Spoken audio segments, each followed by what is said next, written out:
ago, I was 5.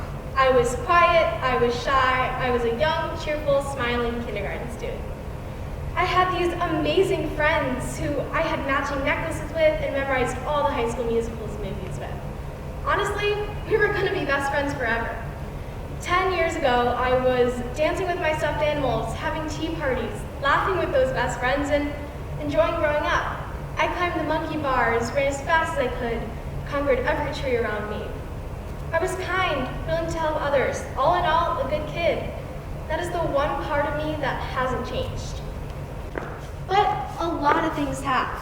I moved away from those best friends and came here, to Naperville, to District 204, to my new home. At first, I hated it. My parents got divorced, ripping me away from everyone I knew to start over here. First day of first grade, I was the new kid. Everyone knew each other, and I hated that no one knew me. It was my first taste of disappointment, but certainly not my last.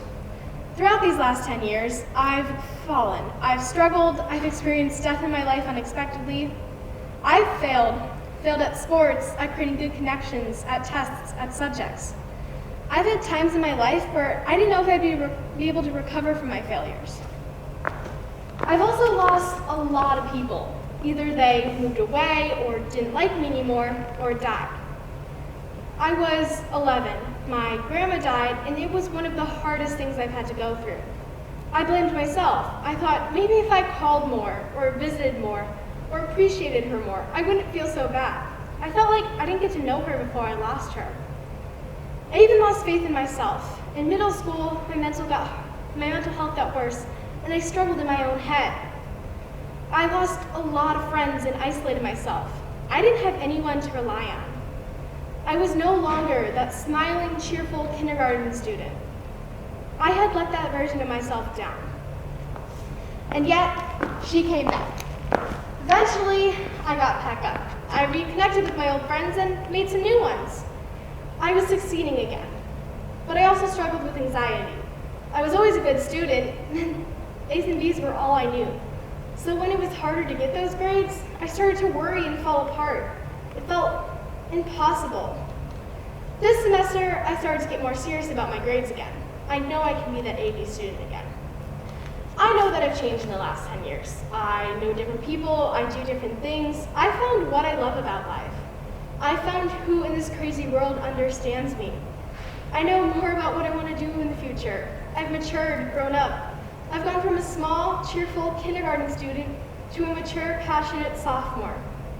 Even with everything I've been through, I never lost that good, kind kid inside of me. Throughout these last 10 years, that stuck with me because I never want to be the bad person I could become if I let everything I've gone through get to me. I'll never lose that part of me. 10 years from now, everything will be different again. Who knows where I'll be? Maybe I'll be married or have a family. Or maybe I'll be out there chasing my dreams. I might be an actress or a photographer or a writer or work in the theater. Maybe I'll still be in college, juggling jobs, struggling to get to where I want to go. I hope I keep the friends I have, though, because I can't imagine life without them. And I hope I meet some new people who are just as amazing. I hope I'm successful in whatever career I end up choosing. The only thing I know for certain, I'll still be that good, kind, strong person I am today. It doesn't matter who I end up with or where I go. That little girl, forever in kindergarten, will still be holding my hand, leading me on, and I'll never let her go.